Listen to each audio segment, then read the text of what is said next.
Why are modern PC games using so much VRAM? Even if you're just a casual follower of tech news, you can't have missed that the amount of video memory, VRAM, on a graphics card is a hot topic right now.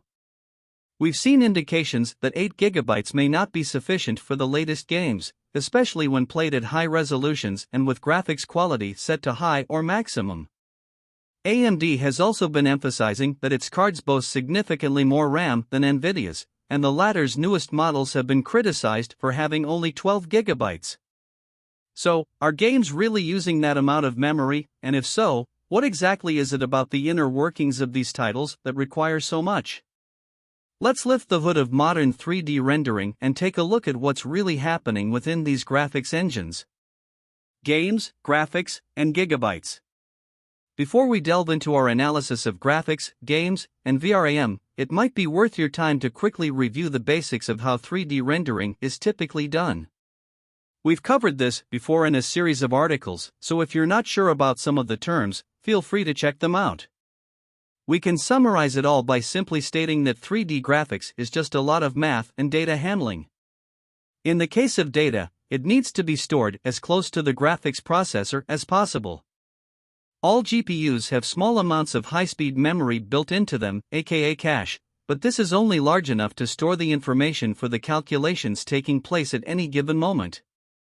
There's far too much data to store all of it in the cache, so the rest is kept in the next best thing, video memory or VRAM. This is similar to the main system memory but is specialized for graphics workloads.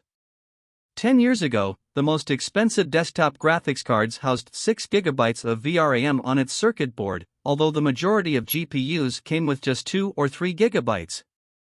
Today, 24GB is the highest amount of VRAM available, and there are plenty of models with 12 or 16GB, though 8GB is far more common. Naturally, you'd expect an increase after a decade, but it's a substantial leap. To understand why it's so much, we need to understand exactly what the RAM is being used for, and for that, let's take a look at how the best graphics were created when 3GB of VRAM was the norm. Back in 2013, PC gamers were treated to some truly outstanding graphics: Assassin's Creed 4, Black Flag, Battlefield 4, Below, BioShock Infinite, Metro, Last Light, and Tomb Raider all showed what could be achieved through technology, artistic design, and a lot of coding know-how. The fastest graphics cards money could buy you were AMD's Radeon HD 7970 GHz edition and Nvidia's GeForce GTX Titan, with 3 and 6GB of VRAM apiece, and price tags of $499 and $999 respectively. A really good monitor for gaming might have had a resolution of 2560 by 1600, but the majority were 1080p, the bare minimum these days, but perfectly acceptable for that period. To see how much VRAM these games were using, let's examine two of those titles, Black Flag and Last Light.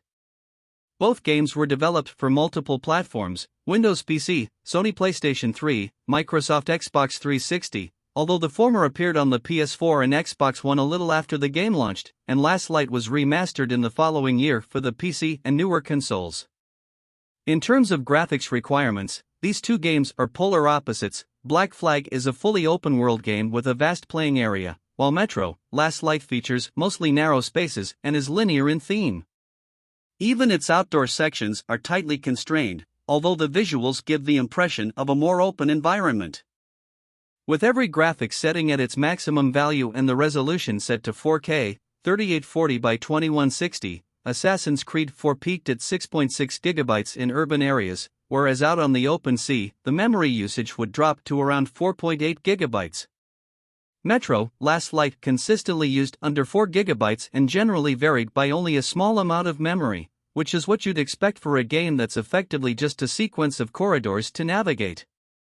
Of course, few people were gaming in 4K in 2013, as such monitors were prohibitively expensive and aimed entirely at the professional market. Even the very best graphics cards were not capable of rendering at that resolution, and increasing the GPU count with Crossfire or SLI wouldn't have helped much. Dropping the resolution down to 1080p brings it closer to what PC gamers would have been using in 2013, and it had a marked effect on the VRAM use. Black Flag dropped down to 3.3GB on average, and Last Light used just 2.4GB. A single 32-bit 1920 by 1080 frame is just under 8 megabytes in size, 4K is nearly 32 megabytes, so how does decreasing the frame resolution result in such a significant decrease in the amount of VRAM being used? The answer lies deep in the hugely complex rendering process that both games undergo to give you the visuals you see on the monitor. The developers, with support from NVIDIA, went all out for the PC versions of Black Flag and Last Light, using the latest techniques for producing shadows, correct lighting, and fog/particle effects. Character models, objects, and environmental structures were all made from hundreds of thousands of polygons, all wrapped in a wealth of detailed textures. In Black Flag, the use of screen space reflections alone requires 5 separate buffers: color, depth, ray marching output, reflection blur result, and 6 are required for the volumetric shadows. Since the best target platforms, the PS4 and Xbox One, had half of the total 8 GB of RAM available for the game and rendering, these buffers were at a much lower resolution than the final frame buffer, but it all adds up to the VRAM use. The developers had similar memory restrictions for the PC versions of the games they worked on, but a common design choice back then was to allow graphics settings to exceed the capabilities of graphics cards available at launch. The idea was that users would return to the game when they had upgraded to a newer model, to see the benefits that progress in GPU technology had provided them. This could be clearly seen when we looked at the performance of Metro Last Light 10 years ago, using very high quality settings and a resolution of 2560 by 1600, 10% more pixels than 1440p. The $999 GeForce GTX Titan averaged a mere 41 frames per second. Fast forward 1 year and the GeForce GTX 980 was 15% faster in the same game, but just $549 in price. So what about now? Exactly how much VRAM are games using today? The devil is in the detail. To accurately measure the amount of graphics card RAM being used in a game, we utilized Microsoft's PIX. This is a debugging tool for developers using DirectX that can collect data and present it for analysis. One can capture a single frame and break it down into every single line of code issued to the GPU and see how long it takes to process it and what resources are used, but we were just interested in capturing RAM metrics. Most tools that record VRAM usage actually just report the amount of local GPU memory allocated by the game and consequently the GPU's drivers. PIX, on the other hand, records 3: local budget, local usage, and local resident. The first one is how much video memory has been made available for a direct 3D application, which constantly changes as the operating system and drivers juggle it about. Local resident is how much VRAM is taken up by so-called resident objects, but the value we're most interested in is local usage. This is a record of how much video memory the game is trying to use, and games have to stay within the local budget limit, otherwise, all kinds of problems will occur, the most common being the program halts momentarily until there's enough budget again. In DirectX 11 and earlier, memory management was handled by the API itself, but with version 12, everything memory-related has to be done entirely by the developers. The amount of physical memory needs to be detected first, then the budget set accordingly, but the significant challenge is ensuring that the engine never ends up in a situation where it's exceeded. And in modern games, with vast open worlds, this requires a lot of repeated analysis and testing. For all the titles we examined, every graphics quality and details variable was set to its maximum values, ray tracing was not enabled, and the frame resolution was set to 4K, with no upscaling activated. This was to ensure that we saw the highest memory loads possible, under conditions that anyone could repeat. A total of 3 runs were compiled for each game, with every run being 10 minutes long. The game was also fully restarted between the data sampling to ensure that the memory was properly flushed. Finally, the test system used comprised an Intel Core i7-9700K, 16GB DDR4-3000, and an NVIDIA GeForce RTX 4070 Ti, and all games were loaded from a 1TB NVMe SSD on a PCIe 3.04x bus. The results below are the arithmetic means of the 3 runs, using the average and maximum local memory usage figures as recorded by PIX. Where Doom Eternal, Resident Evil 4, and The Last of Us are similar to Metro Last Light, in that the playing areas are tightly constrained, the others are open world, depending on the size of the levels. the former can potentially store all of the data required in the VRAM, whereas the rest have to stream data because the total world is just too big to store locally. That said, data streaming is quite common in today's game, regardless of genre, and Resident Evil 4 uses it to good effect. Despite the former game's menu screen warning us that maximum quality settings would result in us running out of VRAM, no such problems were encountered in actual gameplay. Memory usage was pretty consistent across the majority of the games tested, especially Resident Evil 4, though Hogwarts Legacy was the exception, which varied so much at times that we thought PX was broken.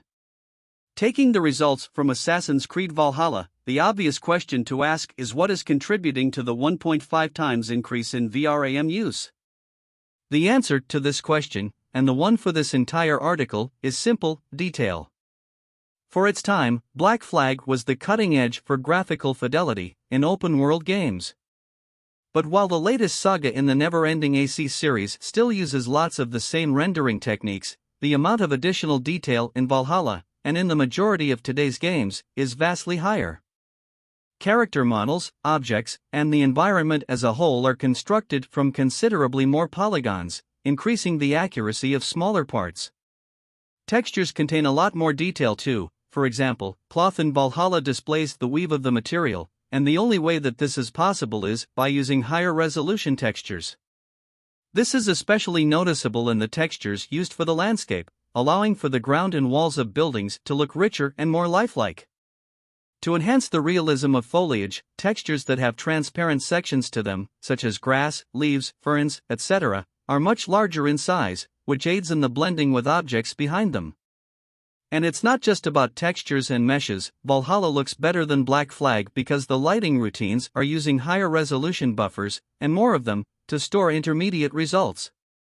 All of which simply adds to the memory load.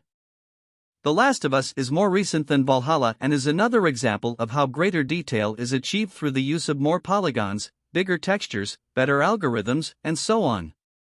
However, the amount of VRAM taken up by all of this is of another level entirely, 60% more than Valhalla, on average. The above screenshot highlights the level of detail in its textures. In particular, pay close attention to the cracks in the asphalt, weathering, and plant growth, the overall material as an almost photographic level of realism. Other aspects are less impressive. The clothing on the characters looks perfectly okay, especially when the characters aren't up close to the camera, but it's nowhere near as outstanding as the environment and buildings. And then, there's Hogwarts Legacy. It's clearly not a game rooted in reality, so one can't expect the graphics to have quite the same fidelity as The Last of Us, but what the title offers in terms of rich detail in the world you play in, it greatly lacks in terms of texture resolution. The VRAM load for this particular screenshot hovered a little under 9.5 gigabytes, and during our testing, there were numerous times when the local usage figures exceeded the local budget, resulting in lots of stuttering. But as high as that amount might seem, especially for such basic-looking graphics, it can be easily made far, far worse. Better lighting demands even more memory. Hogwarts Legacy, like many of the games tested for this article, provides the option to use ray tracing to determine the end result for reflections, shadows, and ambient occlusion, a basic part of global illumination that ignores specific light sources. In contrast, the latest version of Cyberpunk 2077 now offers the option to use path tracing and a special algorithm called spatiotemporal reservoir resampling for the majority of the lighting within the game. All of this rendering trickery comes at a cost, and not just with the amount of processing the GPU has to do. Ray tracing generates huge amounts of additional data, in the form of bounding volume hierarchies, as well as even more buffers, that are required to work out exactly what the rays are interacting with.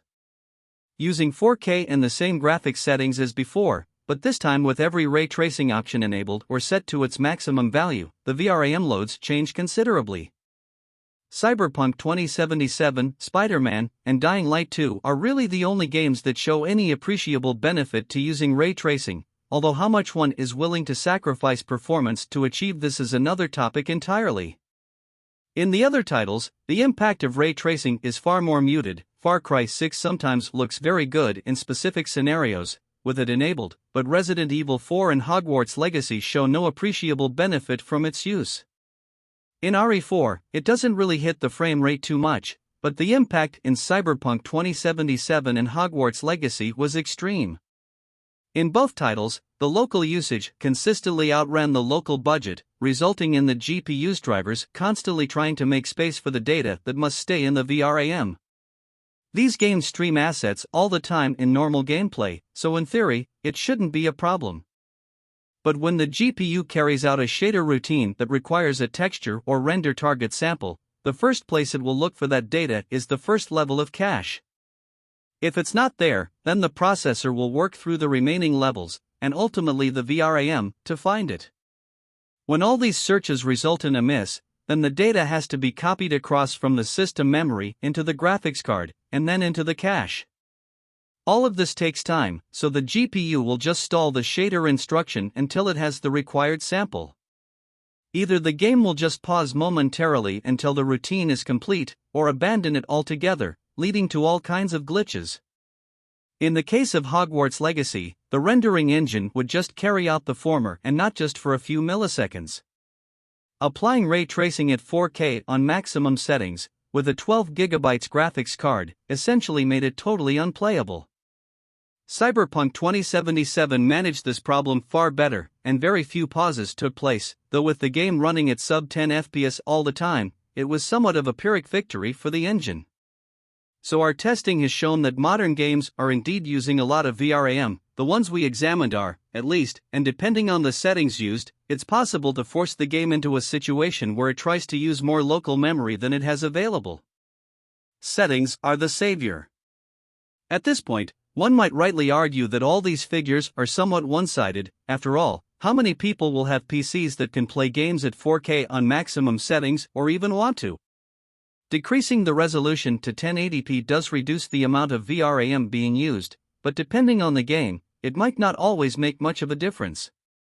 Taking the worst VRAM offender, The Last of Us, repeating the testing at 1080p saw an average memory usage of 9.1 GB and a peak of 9.4 GB, that's 3 GB lower than at 4K. We also found that the same figures could be achieved by using the higher resolution but setting all of the texture quality variables to low. Combining 1080p with low textures reduced the VRAM load even further, with the average falling to 6.4 GB and the peak to 6.6 GB. Identical results were obtained using 4K and the low graphics preset, shown above, whereas the medium preset used 7.3 GB on average, 7.7 GB max. Doing the same 4K plus low preset combination in Cyberpunk 2077 resulted in 6.3 GB being used, and the other titles were easy to drop well below 8 GB, using combinations of low frame and texture resolutions, while still retaining high levels of lighting and shadows. Upscaling can also reduce the VRAM load, but results depend heavily on the game. For example, using 4K Ultra preset plus DLSS performance in The Last of Us dropped the average usage from 11.8 GB down to 10.0 GB, whereas running Cyberpunk 2077, with the same upscaling option, lowered the peaks from 8.9 GB to 7.7 GB. In that game, using FSR 2.1 balanced gave us a maximum VRAM usage of 8.2 GB, though the ultra performance setting was barely lower at 8.1 GB. With ray tracing, getting the memory load down was just as easy. In Cyberpunk 2077, using 1080p with DLSS performance enabled, and maximum RT overdrive settings, the mean RAM usage was 7 GB, with the peak just 0.5 GB higher. Admittedly, it didn't look very nice like this, with lots of ghosting in the frame, when in motion. Increasing the resolution to 1440p helped remove most of the artifacts, but the VRAM load up to 7.5 GB on average, with a maximum of 8 GB being recorded. Hogwarts Legacy, though, was still heavy on the RAM at 1080p plus DLSS performance when using maximum quality settings and ray tracing. The average usage was 8.5 GB, and the peak was just a fraction under 10 GB. One of the most recent games that were tested also happened to be the easiest to set to a required memory budget, Resident Evil 4. The use of FSR upscaling and knocking down a couple of the quality settings one notch of their maximum values was all it took to produce a 4K output and keep the RAM budget well under 8 GB. We keep mentioning 8 GB because GPU manufacturers have generally stuck with this amount of local memory on the majority of their products for a number of years. The first models to be furnished with that amount of VRAM were AMD's Radeon R9 390 from 2015 and NVIDIA's GeForce GTX 1080, released in 2016, though the 2015 GeForce GTX Titan X had 12 GB. Nearly 8 years later, and it's still the standard amount of low-end and mid-range models. At this point, it's important that we draw your attention to the fact that games will try to budget a significant portion of the VRAM present. We saw figures ranging from 10 to 12 GB, so all of the memory usage figures you've just seen would be different if the budget was lower or higher. Unfortunately, this isn't something we can alter ourselves, other than using different graphics cards, but a well-coded game should use the available video memory within the physical limits, and never exceed them.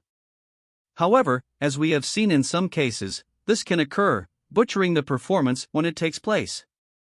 It's easy enough to get everything to fit in the memory available, as long as you're willing to play around with the settings. You might not like how the game looks when scaled down in that manner, of course. However, we still haven't fully answered the primary purpose of this article: just why are modern games seemingly asking more of a PC's VRAM than ever before? The consoles conflict. All of the games we've looked at in this article were developed for multiple platforms, and understandably so.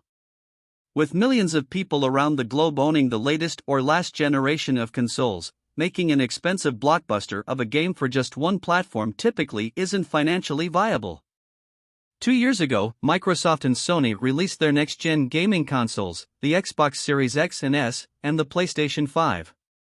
Compared to their predecessors, they look utterly modern under the hood, as both have an 8-core, 16-thread CPU and a graphics chip that wouldn't look out of place in a decent gaming PC.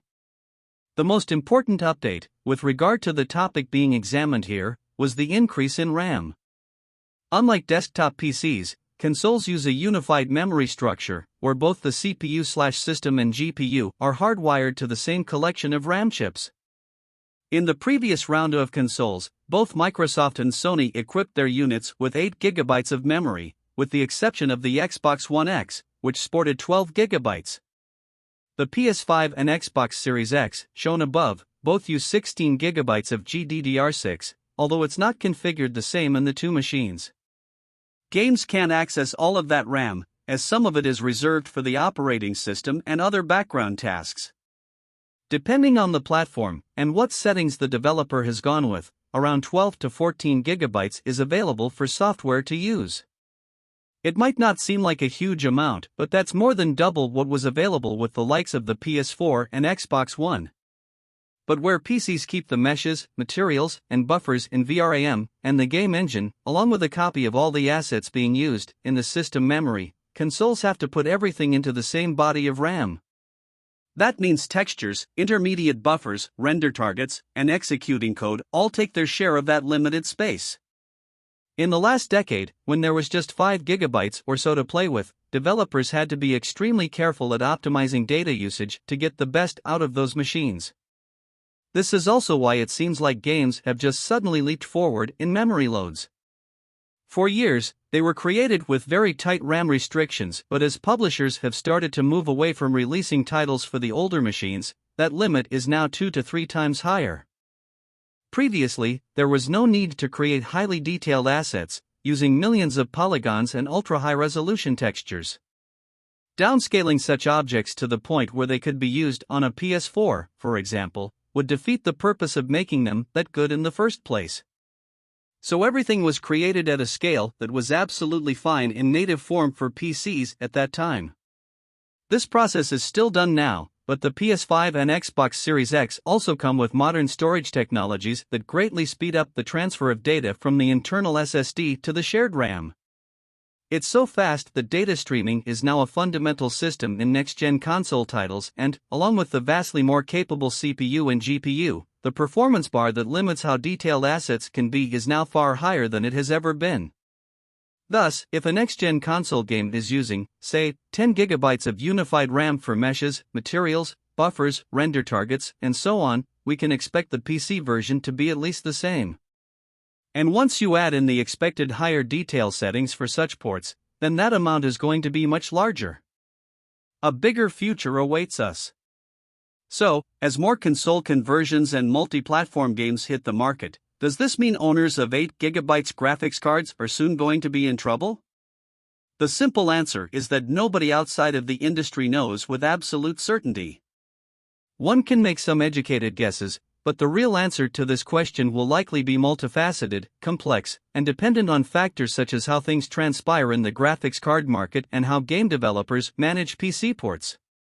With the current generation of consoles still in the flush of their youth, but getting ever closer to the middle years of their lifespan, we can be certain that more games will come out that will have serious hardware requirements for the Windows versions. Some of this will be down to the fact that, over time, developers and platform engineers learn to squeeze more performance from the fixed components, utilizing ever more console-specific routines to achieve this. Since PCs are unable to be handled in exactly the same way, more generalized approaches will be used and there will be a greater onus on the developers to properly optimize their games for the myriad of hardware combinations. This can be alleviated to a degree by using a non-proprietary engine, such as Unreal Engine 5, and letting those developers manage the bulk of coding challenges, but even then, there's still a lot of work left for the game creators to get things just right. For example, in version 1.03 of The Last of Us, we saw average VRAM figures of 12.1 GB, with a peak of 14.9 GB at 4K Ultra settings. With the v1.04 patch, those values dropped to 11.8 and 12.4 GB, respectively. This was achieved by improving how the game streams textures, and while there's possibly more optimization that can be done, the improvement highlights how much difference a little fine-tuning on a PC port can make. Another reason why hardware requirements and VRAM loads are probably going to increase beyond 8 GB is that gaming is responsible for selling an awful lot of desktop PCs and heavily supports a lot of the discrete component/peripheral industry. AMD, Intel, Nvidia, and others all spend prolifically on game sponsorship, though sometimes it involves nothing more than an exchange of funds for the use of a few logos. In the world of graphics cards, though, such deals are typically centered around promoting the use of a specific feature or new technology.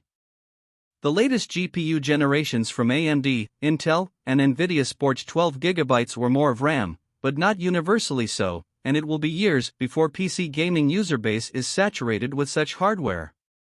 The point where console ports start consistently requiring 8 GB as a minimum requirement, on the lowest settings, is probably a little way off, but it's not going to be a decade in the future. GPU vendors would prefer PC gamers to spend more money and purchase higher-tier models, where the profit margins are much larger, and will almost certainly use this aspect of games as a marketing tool. There are other, somewhat less nefarious, factors that will also play a part. Development teams inexperienced in doing PC ports or using Unreal Engine, for example, and overly tight deadlines set by publishers desperate to hit sales targets before a financial quarter all result in big-budget games having a multitude of issues, with VRAM usage being the least of them. We've seen that GPU memory requirements are indeed on the rise, and it's only going to continue, but we've also seen that it's possible to make current games work fine with whatever amount one has, just by spending time in the settings menu. For now, of course. Powerful graphics cards with 8 GB are probably going to feel the pinch, where the VRAM amount limits what the GPU can ultimately cope with in the next couple of seasons of game releases. There are exceptions today, but we're a little way off from it becoming the norm. And who knows, in another decade from now, we may well look back at today's games and exclaim they only used 8 GB.